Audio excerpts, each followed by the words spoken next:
We realized very quickly that we need to do something else. We can't just give these people who don't qualify for a mortgage just a mortgage, but to look at them through a different lens. And that's how we arrived at the installment sale as a solution, because now what we're doing is we're giving home loans that work like car loans.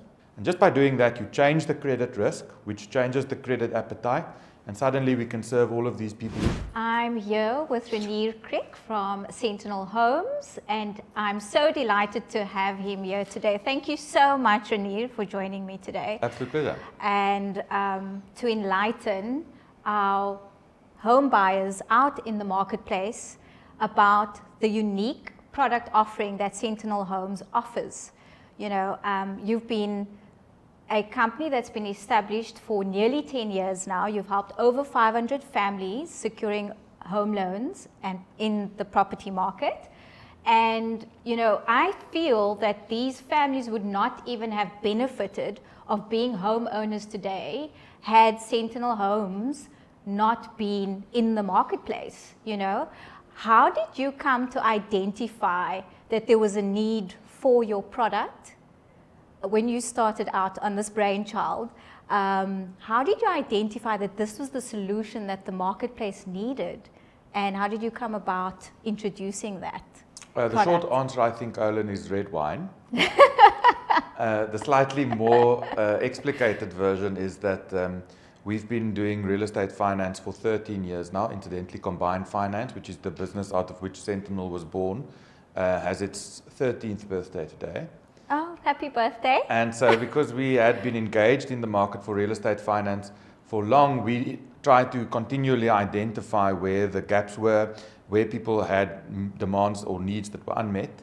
And we very quickly identified that there is a large unmet demand for housing finance amongst people who, though they are creditworthy and they can factually afford the finance, just don't manage to secure it from the bank at a favorable set of conditions. So we decided, you know, that there's just one offering for housing finance in South Africa before we launched Sentinel Homes, and that is the mortgage loan. And I'm a lawyer by training, so we had some red wine. And then while we thought about it, and you know, it's very peculiar in any industry that's consumer facing, if there is only one solution. It's very peculiar. Even if you want to buy a car, there are several ways in which you can finance it. And, you know, the installment sale is the most common one, but there are several other options. And so we said, what is there that we can do from a legal point of view that we can arrive at the same result as a mortgage loan, which is that the consumer finances the property without it being a mortgage loan and thereby modulate the risk. Because we all know that even that commercially speaking, it's easier for a consumer, let's call the person Sarah. If Sarah were to go to the bank and say, I want to finance a car for R500,000, or I want to finance a house for R500,000, the car would be the easier proposition. Right. But if you think about it, that's the wrong way around, because cars are worth more in their parts than in their assembled whole. They lose value through time and use. And at about 10 years, there's a funding sunset where you can only sell to cash buyers. Whereas houses are worth less in their parts because second-hand building material is not worth a lot. They increase in value through time and use as a general principle throughout the history if you use the long view in South African property market. And there's no funding sunset. You can continue funding them for as long as they're habitable. So if you were to think about the principles of secured asset finance, then you would think that, let's say I was a Martian that came down from Mars this morning and you explained this to me, I would think that the house would be the easier proposition. And if you told me, no, that factually, you know, the car is the easier one, I would have thought I misunderstood something in the theory. And though that is our commercial experience, the car loan is easier to get. And the reason for that is because even though you're looking at the same Sarah, when you're originating a financial product, you're always viewing the consumer through the prism of the product that you're originating. So the car loan, because of the incentives that are associated with it, is easier to originate than the home loan. And so Sarah can get the car loan easier than the home loan, and that's the situation. So we realized very quickly that we need to do something else. We can't just give these people who don't qualify for a mortgage just a mortgage, because then obviously you're building what statisticians call a dirty pool. So we needed to do something else. We needed to look at them through a different lens. A different financial product, and that's how we arrived at the installment sale as a solution, because now what we're doing is we're giving home loans that work like car loans. Mostly car loans are installment sales. And just by doing that, you change the credit risk, which changes the credit appetite, And suddenly we can serve all of these people who for good reasons are not being granted mortgages on favorable terms, even though they are creditworthy and can afford it. And there's the solution. That's incredible. So, just I commend you, and it must have been a really good red wine that you had.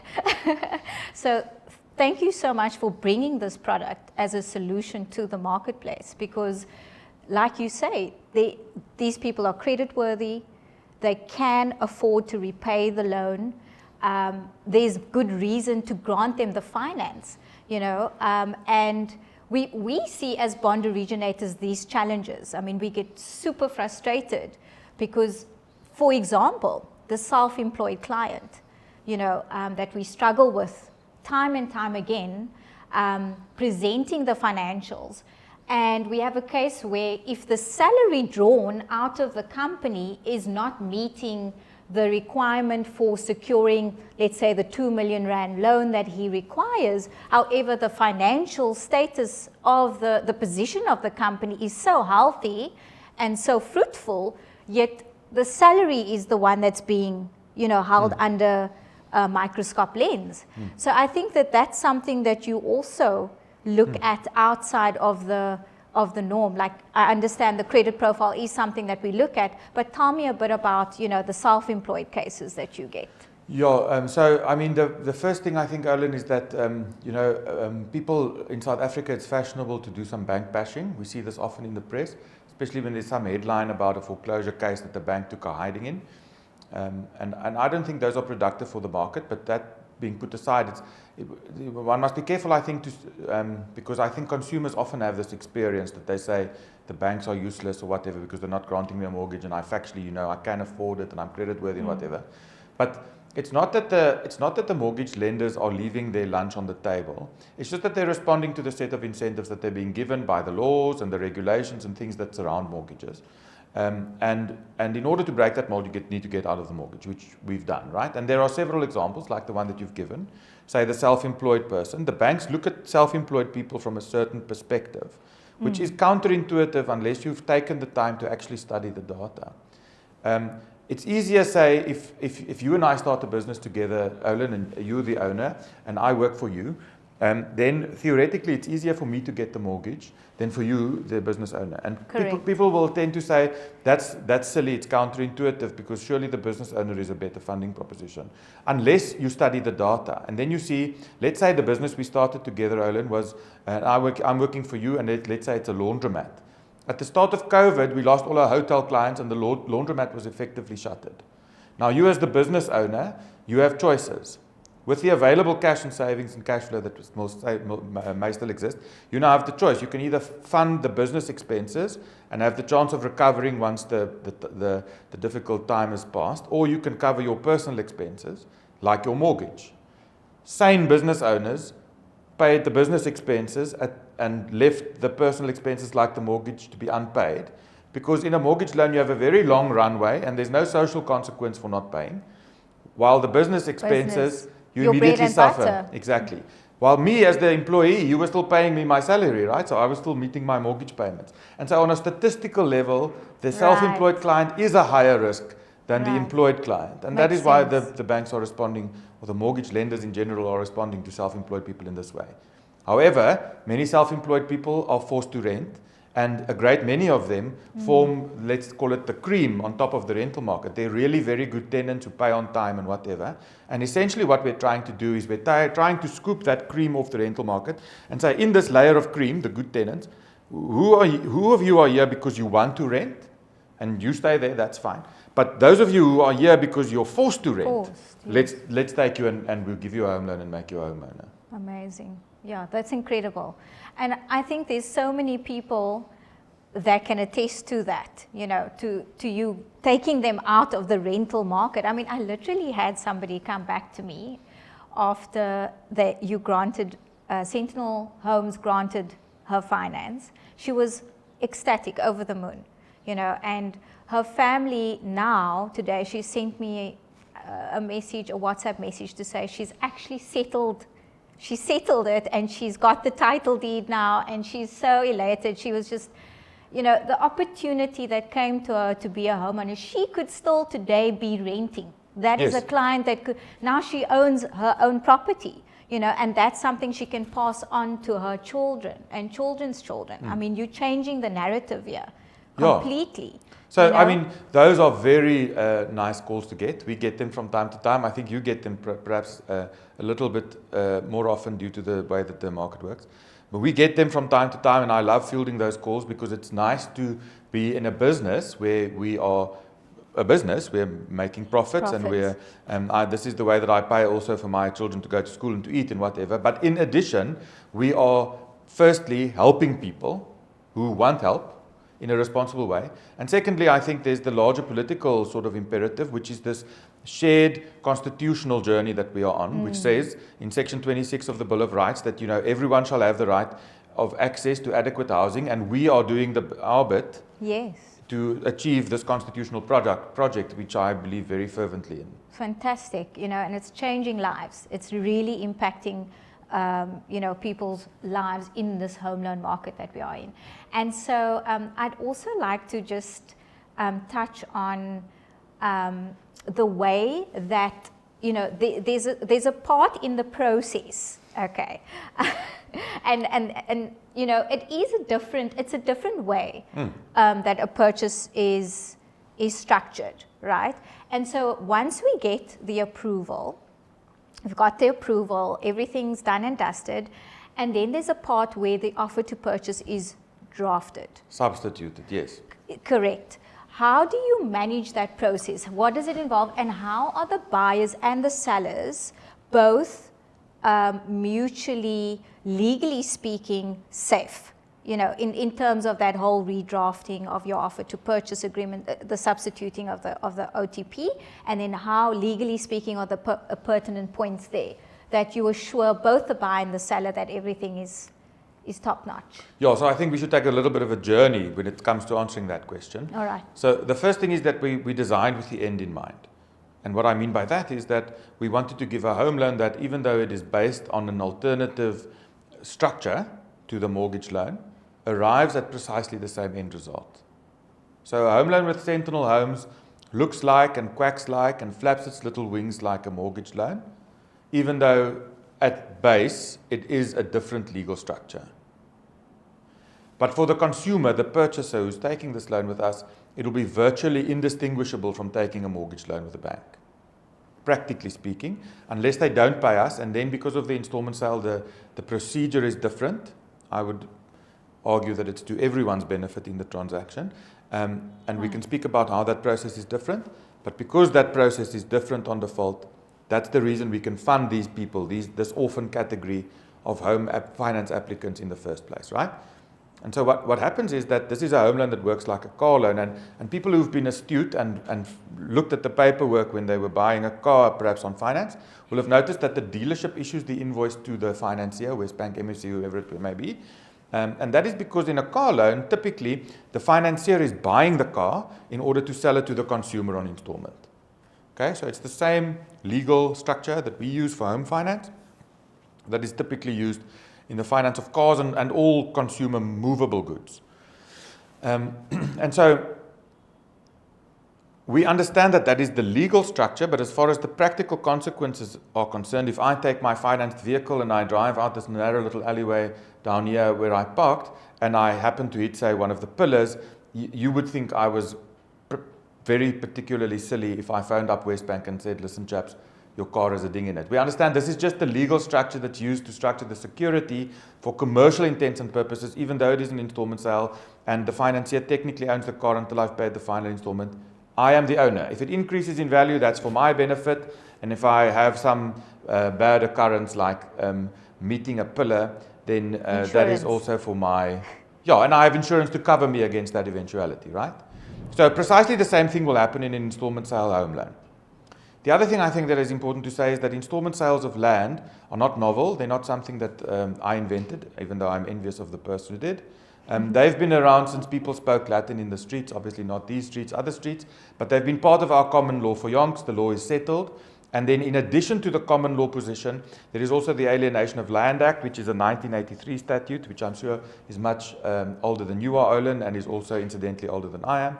And And so the law on this is entirely settled. The only novelty that we've really introduced is that we finance as an intermediary. So it's a true alternative to the mortgage loan as a home loan offering, because you can bring us any house. We don't hold stock. You can bring us any house and you can say to us, I want this house financed, and we can buy it and sell it to you on installment. Similarly, like you can go to the dealership for cars and you can say, I want that car. That's right. And the You car can trade financier it in finance at any time. You know, you can take it back at any time. You have that freedom. Make unscheduled payments, capital payments, redemptions. If you earn a bonus Extra payments. or you inherit money from Aunt Millie, you can pay them into the account and you save on interest as a result. The National Credit Act applies to this loan like it applies to a mortgage loan. And so from the consumer's point of view, it arrives at completely the same result. Unless you're not paying us, then the procedure is different. As far as the legal consequences are concerned, the Alienation of Land Act that I just alluded to requires that if you conclude an installment sale agreement in respect of land in South Africa, then you have to register that installment sale agreement against the title deed of the land concerned. And so what happens here is that Sentinel will buy the property and sell it to the client on installment, and then that installment sale agreement will be registered against the title deed of the property. And what that does is, because of the way that deeds registrations work in South Africa, that contract, that installment sale, is no longer sort of a naked agreement. It now obtains the real operation of law, which is not a great English term. That real doesn't mean real as opposed to fake. It means in property law. In Afrikaans we say sakeregtelike werking, which is a little bit clearer, but it relates to property law. It's in the title deed, and so it's insurmountable. That agreement is entirely obligatory to be followed in respect of the property concerned. And so in any case, even the worst case scenario, which is Sentinel Homes going insolvent, the client is safe in their property for as long as they pay the installment. Why? Because the contract is registered against the title deed.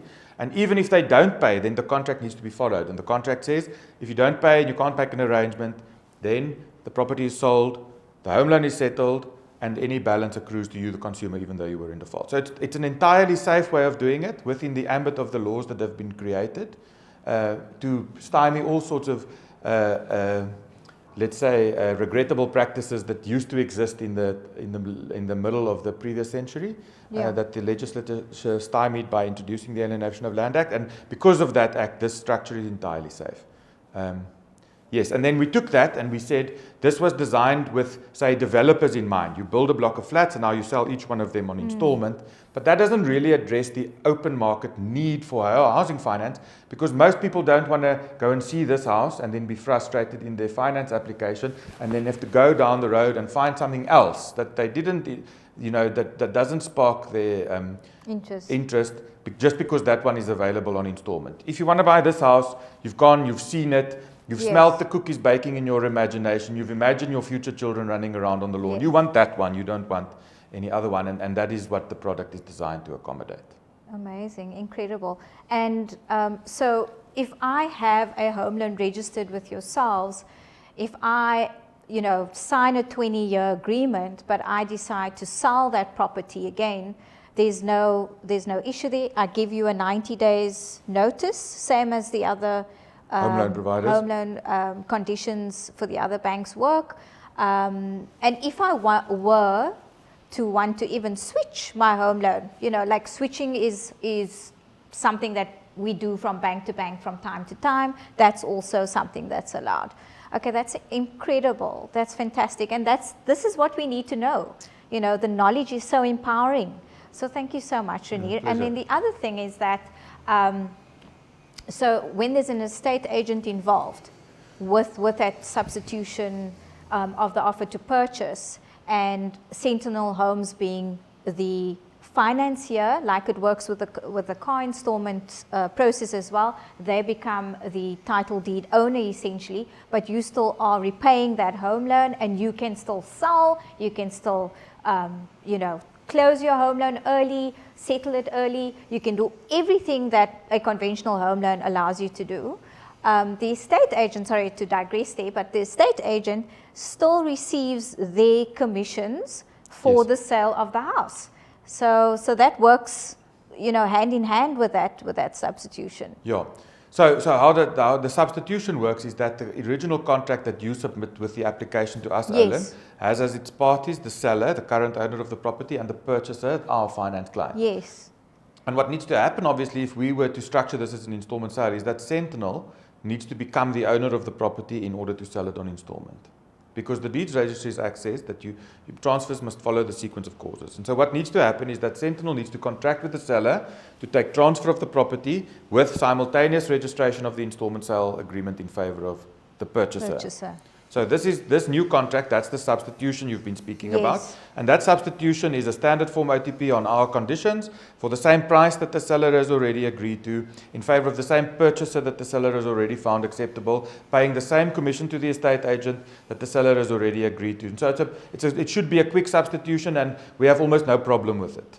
In the market when we issue it out, especially if people have seen me speaking before and listened to my dad jokes, then they know that the contract is just a normal part of the process and is as a result of the structure, and it usually goes very fast. There is one little thing in that OTP that sometimes does cause a bit of discombobulation, and that is that in that OTP there's a condition that says that we will appoint the conveyancers attending to the transfer.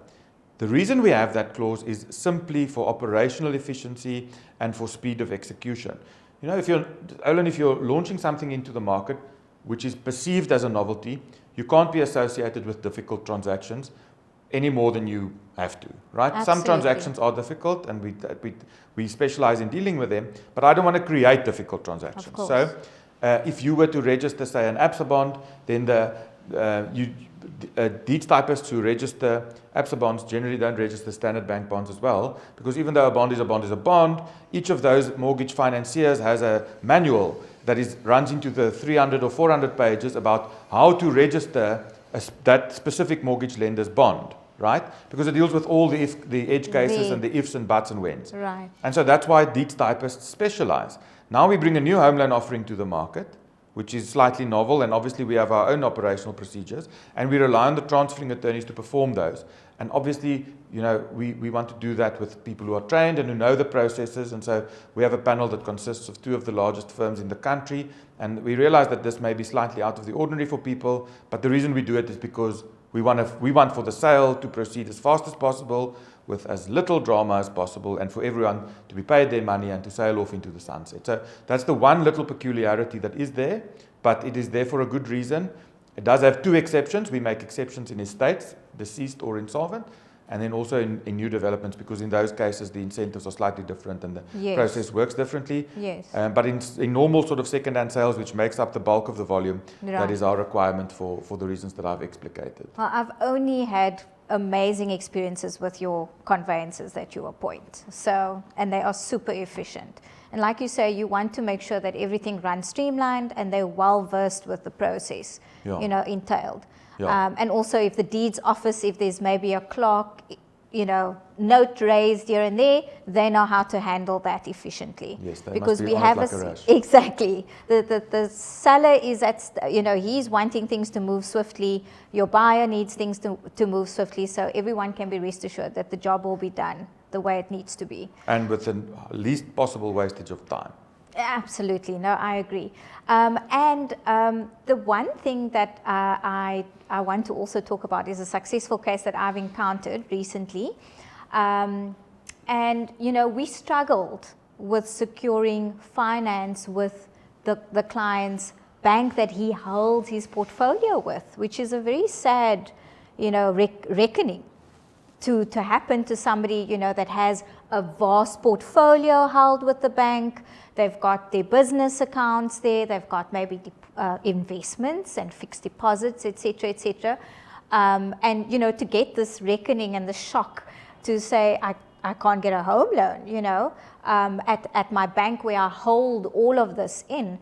And then, you know, fortunately, we were able to empower him with the knowledge of coming to Sentinel Homes and us approaching Sentinel Homes for his home loan, and we were, you know, greeted with an approval. You know, tell me a bit about how do you differentiate on those affordability assessments a little bit? So it's not necessarily that we differentiate in the affordability assessment as much, Olin. So this is sometimes a bit of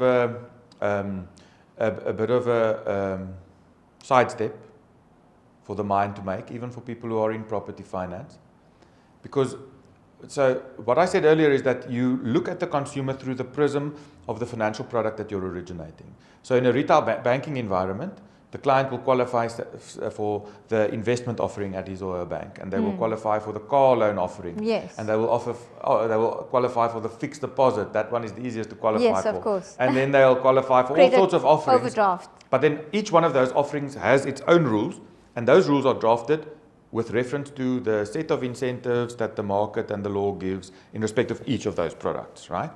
And so yes, as you say, it can be disheartening and disappointing to clients to discover that even though they hold all these other products and they have this good relationship with a bank, they don't qualify for that bank's home loan offering, which I think is instructive, because that is why you need a bond originator, which I generally advise for everyone. Thank you.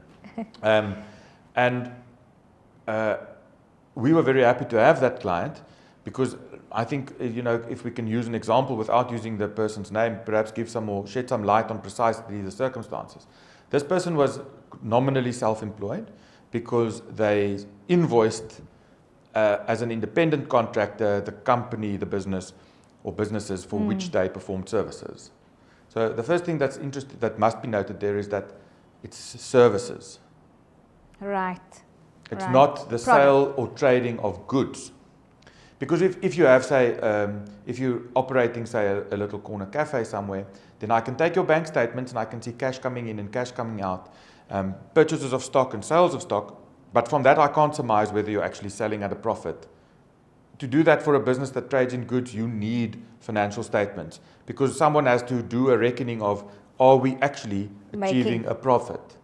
But if it's simple service provision by a singular individual to one or a collection of entities, businesses, then even though the document is called a payslip, an invoice, it does precisely the same job as a payslip would have done had they been employees in the formal sense. The expenses there are minimal, right? Because there's no stock that he's selling, reselling, etc., etc. It's purely just his expert services. It's almost as if, an attorney, we get attorneys a lot, and they consult. They don't work for law firms, or they consult, and it's their expertise that they are now servicing and consulting on.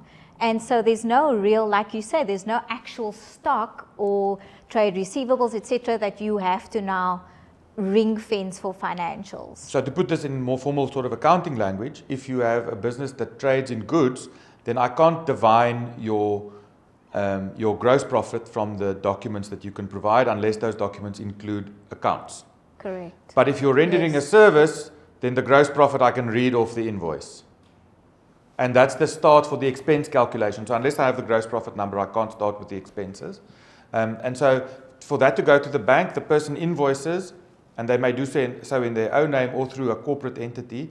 And the reason it's structured like this is for tax efficiency within the bounds of the tax laws. Then the banks will say often, or the mortgage lenders will say, that this person is self-employed, please provide self-employed application documents like AFS and management accounts. And what we say is that makes sense to us if we're originating a mortgage, because that's the lens they're using. But in our case, would we have rented this property to this client given the information that we have? And if the answer is yes, then we have to find a way to make it work, because that's what we're aimed at, right? Scooping the cream of the rental market. Correct. And putting it in the homeowner's bucket. Yeah. And this is a common thing.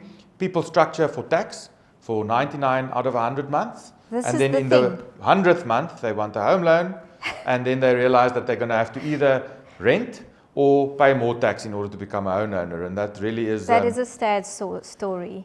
Yeah, that is such a sad, not a choice that you want, really. That's the thing. And, for us as bond originators, we stuck in that because we having to advise clients prior to them actually signing the OTP. Someone comes to me and they're like, Olin, I own this business. I'm making 150,000 Rand in profit every month, but I'm only drawing what I need. I'm only drawing 30K.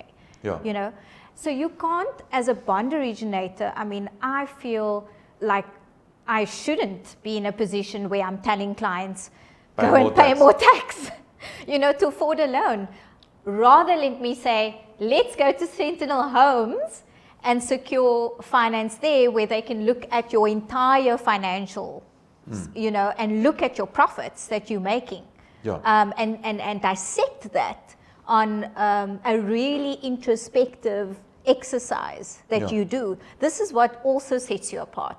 I feel that you unpack these financials to a degree where this is something that we can, what is here that we can unpack that can make this deal work for the client. Yeah, so and if it's clear that you can see well, you can see also, you know, the conduct of the bank accounts, of course, and everything else that goes with it.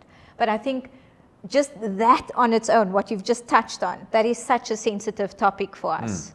Yeah, because what happens if the client only draws 30 because they only need 30, then you go to the mortgage lenders and immediately you have an installment to income problem, right? Most financiers limit the installment to 30% of gross income, and that's also for good historical reasons. Of course. And then anything that's not drawn as a salary is not seen as income, which is maybe correct. But there is a lot of nuance there that, you know, also because we're a smaller organization, we can deal with that kind of nuance. As soon as you become a bigger corporate organization, like say most of the mortgage lenders, then you have the problem that dealing with that kind of nuance becomes structurally difficult because you're a larger organization and you have to regulate where you are sending the decision-making capabilities and whatever. So we don't only compete on the fact that, you know, we're offering a different product and so we're looking at the consumer through a different lens. We can also compete on the fact that we are a smaller organization and so we can deal with nuance better than larger corporate organizations, and unfortunately it seems that may not last forever. As we're also growing, of course. That's the thing. But I hope that particular part of the policy sticks because, it is so difficult. It's something I'm spending a lot of red wine on at the moment, Ellen, is how to keep that nimble sort of decision making even as we grow. It's a difficult problem to solve, but but I think if I throw enough red wine at the problem, then I might arrive at a solution. It could just do the trick. I love that. Thank you so much, Renier, for being with us today. I think that we are going to see more and more positive outcomes of applications, you know, through your company. And the fact that you're able to come out here today and just speak to us, you know, and unpack for us is such a beautiful way for a company to be able to, you know, just share their knowledge, share their expertise. And Renier and his team is such an open book. I love that I can just call you guys at any time and unpack a case with you. And even prior to the signing of an offer to purchase, I've been able to lean on Renier's team, expert team of advisors, and I'll be able to give them the case and run it down and then send them maybe a few of the documents because we do a very full, you know, assessment process. And there's that process as well that we can lean on you for. So thank you for making your expertise available to us. Yeah, thanks for all those compliments. I feel overwhelmed, Ellen. We also enjoy very much working with you.